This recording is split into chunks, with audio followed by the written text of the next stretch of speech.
Bienvenue sur toute l'actualité en France et à l'international. On commence tout de suite. Quelque chose s'est produit au plus profond de l'Iran et pendant près de 36 heures, Washington n'a rien dit, ce qui est exactement le genre de silence qui me dit que l'histoire réelle est bien plus vaste que le premier titre. À Washington, un silence aussi long veut souvent dire que quelqu'un essaie encore de décider quelle version de la confiance il faut mettre à la télévision. Il n'y a eu ni briefing immédiat, ni explication assurée, ni mise à jour claire du Pentagone, seulement un vide grandissant où les questions les plus dangereuses de la géopolitique commencent à respirer. Parce que lorsqu'un appareil américain s'écrase, qu'un pilote disparaît, et que l'armée la plus puissante du monde devient soudainement silencieuse, il ne s'agit pas d'un incident ordinaire. Il s'agit d'une crise qui a peut être déjà commencé à échapper à tout contrôle. Pour comprendre pourquoi ce moment compte, je dois commencer par l'environnement dans lequel cette opération s'est déroulée. Les États-Unis et l'Iran sont enfermés depuis des années dans une confrontation à combustion lente, même quand aucun des deux camps n'admet publiquement à quel point ils sont proches d'un conflit ouvert. Les attaques par procuration, les incidents impliquant des drones, les sanctions, la pression nucléaire et les menaces par canaux indirects ne sont pas des événements isolés dans cette relation. Ce sont les symptômes d'une rivalité plus profonde qui n'a jamais vraiment pris fin. L'Iran n'est plus la même force militaire que bien des gens imaginent encore en se basant sur les décennies passées, parce que ses défenses aériennes, ses systèmes de drones, ses capacités de guerre électronique et son adaptation au combat ont discrètement évolué d'une manière que les analystes occidentaux essaient de mesurer depuis des années. Et cela compte. Lorsqu'un appareil américain moderne entre dans cet environnement, il n'entre pas dans un ciel vide. Il entre dans un espace de combat contesté où des erreurs peuvent devenir des incidents internationaux en quelques minutes. Au cœur de l'histoire se trouve le détail le plus chargé d'émotions de tous. La disparition signalée d'un pilote américain et d'un F-35, l'un des chasseurs furtifs les plus avancés de l'arsenal des États-Unis. Les pilotes américains ne disparaissent pas simplement sans conséquence. Et quand cela arrive, toute la machine militaire se met en mouvement parce que la récupération n'est pas un luxe, c'est une doctrine, une obligation et une urgence à la fois. C'est apparemment ce qui a mis toute cette chaîne d'événements en marche. C'est aussi pour cela que les premiers rapports ont été suivis de confusion, de dénégation et d'un silence qui a rendu le tout encore plus grave. D'après les récits qui ont émergé, les États-Unis ont lancé ce qui semble avoir été une mission hautement complexe d'opération spéciale. Pas une simple frappe, pas une extraction rapide, mais un effort coordonné, impliquant plusieurs moyens et des enjeux extrêmement élevés. Il aurait été question non seulement d'aéronefs dans le ciel, mais aussi de personnel au sol, de forces d'opération spéciales, de systèmes de soutien et du type de planification qui n'existe que lorsqu'une mission est jugée trop importante pour échouer. Le président Trump a ensuite déclaré publiquement que le pilote avait été récupéré et il a présenté cela comme un succès, ce qui a immédiatement transformé un événement de champ de bataille en récit politique. C'est souvent ainsi que fonctionne la méthode Trump. On annonce d'abord la fin, puis on laisse la réalité se battre pour remonter jusqu'au générique. Cette seule annonce avait de l'importance parce que les présidents ne révèlent pas à la légère l'issue d'opérations sensibles, à moins de vouloir que le public croie à une version très précise des faits. Le message était simple en surface. Mission accomplie, le pilote a été récupéré et l'opération a fonctionné. Mais le problème avec ce genre d'histoire, c'est que la version de surface est rarement la version complète. En l'espace de quelques heures, une autre image a commencé à émerger.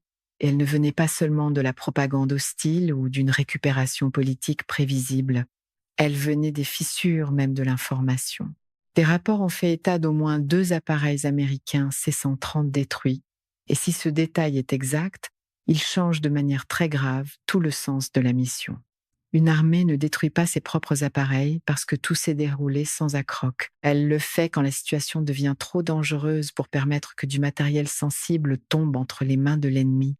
Pour la machine de communication pro-Trump, cependant, même une chronologie en ruine peut encore être présentée comme un triomphe bien poli tant que l'angle de caméra est assez flatteur.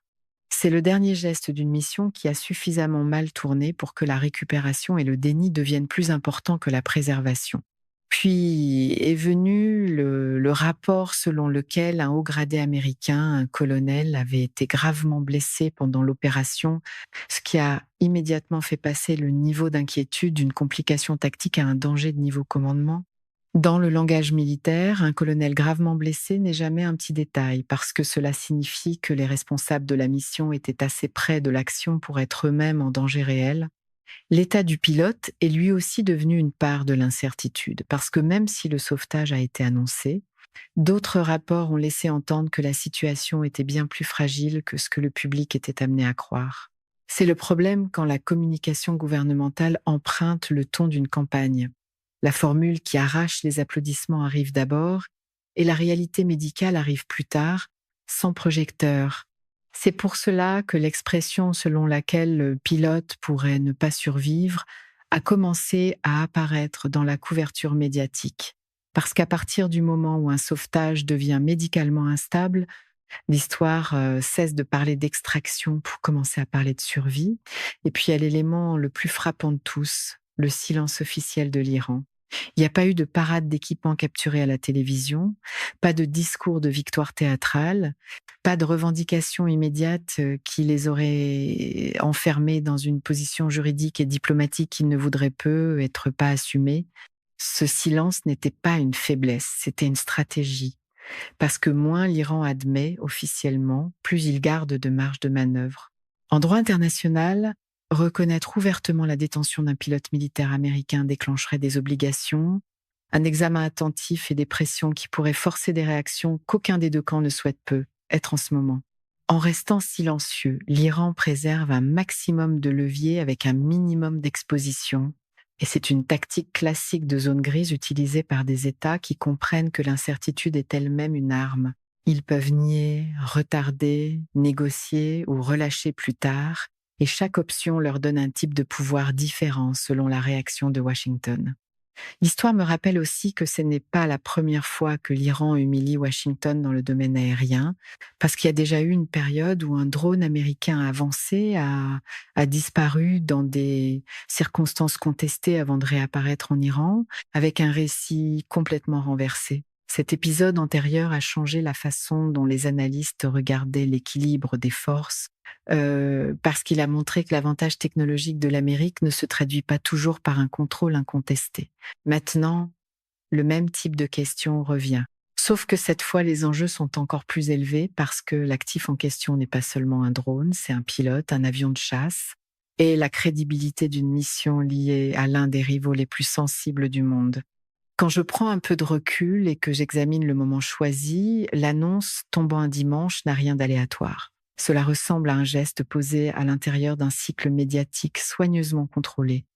Les marchés mondiaux ferment le vendredi et rouvrent le lundi, et les heures entre les deux comptent parmi les plus précieuses au monde pour modeler la perception avant que les traders, les institutions et le public ne réagissent. Une déclaration dominicale est aussi parfaite pour le théâtre politique. Moins de questions, plus de bandeaux, et juste assez de temps pour que les fidèles porte-voix présentent la confusion comme un coup de maître. Une déclaration faite un dimanche donne à l'administration une occasion d'encadrer l'histoire avant l'ouverture des marchés, avant que tout l'impact émotionnel ne se fasse sentir et avant que des récits concurrents ne prennent le dessus. Cela signifie que la première version de l'histoire a peu être été conçue non seulement pour informer, mais aussi pour stabiliser, contrôler et protéger la température politique avant que les chiffres et les manchettes n'apparaissent à l'écran. Cela ouvre une question plus profonde. Pourquoi annoncer un sauvetage réussi si la mission a peu être été compromise dès le départ? La réponse se trouve peut être dans la différence entre la vérité tactique et le récit stratégique. En géopolitique moderne, l'histoire à laquelle les gens croient dans les premières 24 heures peut compter davantage que les détails qui émergent plus tard. Si l'administration admettait que des forces sont entrées dans un espace aérien dangereux, ont détruit leurs propres appareils, ont subi des blessés, et pourrait encore faire face à une incertitude non résolue quant au pilote, elle offrirait à ses critiques et à ses adversaires un récit puissant. Mais si elle présente l'événement comme un sauvetage, met l'accent sur le courage et laisse le reste se dissoudre dans le brouillard de la guerre, Elle préserve sa force politique pendant que les faits continuent de se stabiliser. Cela ne signifie pas que l'histoire est fausse et cela ne signifie pas non plus qu'elle est entièrement vraie. Cela veut dire que le public regarde probablement seulement une partie d'un tableau beaucoup plus vaste. À l'époque Trump, une partie du tableau a souvent tendance à être celle avec le plus grand drapeau en arrière-plan. Derrière chaque histoire géopolitique, il y a de vraies personnes et celles-ci s'accompagnent de noms, de familles, de blessures, de peurs et d'incertitudes. Il y a des militaires qui peu être partis pour cette mission en s'attendant à une affectation de routine et qui se sont plutôt retrouvés au cœur d'une situation capable de changer leur vie pour toujours. Il y a des familles qui attendent des éclaircissements, qui attendent une confirmation officielle et qui attendent une vérité qu'aucun communiqué ne peut adoucir. Pour le Royaume-Uni, cela compte parce que les forces britanniques et les structures de renseignement britanniques sont profondément imbriquées dans les opérations américaines. Et quand un allié entre dans une crise, l'autre ne peut pas faire comme s'il ne faisait qu'observer depuis les coulisses. Pour le Canada, l'inquiétude est structurelle parce que l'architecture de sécurité du Canada est liée à celle des États-Unis par le NORAD, l'OTAN et des décennies de coordination militaire et de renseignement. Et pour l'ensemble de la région, l'enjeu est encore plus large parce que toute action autour du territoire iranien peut déborder dans le Golfe où l'approvisionnement énergétique mondial, les routes maritimes et la stabilité économique sont en permanence à risque. L'Iran a déjà clairement indiqué par le passé que des attaques contre son infrastructure stratégique ne resteraient pas confinées à l'intérieur de ses frontières. Cet avertissement compte parce que l'escalade dans cette région ne reste jamais locale bien longtemps. Les prix du pétrole bougent, les chaînes d'approvisionnement se resserrent, l'inflation réagit et les gouvernements du monde entier découvrent soudainement qu'une opération de nuit peut devenir, au matin, un problème économique mondial. C'est la partie qu'aucun podium de campagne n'aime vraiment mentionner. Les marchés ne saluent pas sur commande. Trump a aussi évoqué une fenêtre de 48 heures et cette expression est lourde de sens parce que les dirigeants ne choisissent habituellement pas ce genre d'échéance à moins de vouloir signaler une pression, une préparation ou une négociation. Cela peut vouloir dire qu'une action de suivi est envisagée, cela peut vouloir dire qu'un canal diplomatique parallèle est actif, ou cela peut vouloir dire que l'administration essaie de gagner du temps pendant qu'elle tente de comprendre exactement ce qui s'est produit sur le terrain. La marque Trump a toujours aimé les comptes à rebours, surtout quand la certitude manque et que la fanfaronnade, elle, reste bien approvisionnée. Aucune de ces possibilités n'est inoffensive et chacune comporte le risque de pousser la situation vers une confrontation plus large, au moindre faux pas. L'important, c'est que le silence, les rapports contradictoires et le langage inhabituel laissent tous penser qu'une pleine clarté de situation n'avait pas encore été atteinte lorsque le public a reçu la première version de l'histoire. C'est pour cela que ce moment compte autant, parce que la prochaine étape ne décidera pas seulement du sort d'un pilote ou d'une mission, elle pourrait aussi façonner la trajectoire des relations entre les États-Unis et l'Iran pendant des années. Si la situation se désamorce, alors la diplomatie pourrait discrètement prendre le relais et la vérité pourrait émerger lentement par des canaux indirects et des déclarations officielles. Si elle s'aggrave, alors la région pourrait entrer dans un cycle beaucoup plus dangereux où chaque camp se sentirait forcé de répondre à l'autre d'une manière de plus en plus difficile à contrôler. Et si l'histoire se fait enterrer sous le prochain cycle médiatique, le monde pourrait quand même en subir les conséquences, même si le public n'obtient jamais le bilan complet. Ce que cet incident me dit déjà est simple et immense. L'époque où l'on présumait automatiquement la domination militaire américaine dans et autour de l'espace aérien iranien n'est plus quelque chose que quiconque devrait considérer comme allant de soi. Les capacités de détection, de suivi et de réaction de l'Iran semblent bien plus sérieuses que ce que beaucoup de gens imaginaient. Et cela change la manière dont les alliés, les rivaux et les marchés vont penser la région à partir de maintenant. Pour la Russie, c'est de la donnée. Pour la Chine, c'est de la donnée. Pour les alliés et les groupes par procuration de l'Iran, c'est de la donnée. Pour les planificateurs de l'OTAN et les gouvernements de la région, c'est de la donnée. Et en géopolitique, la donnée devient stratégie au moment où elle change une croyance. L'Amérique demeure peut être encore la plus forte puissance militaire conventionnelle sur Terre, mais la puissance ne repose pas seulement sur la taille et la technologie.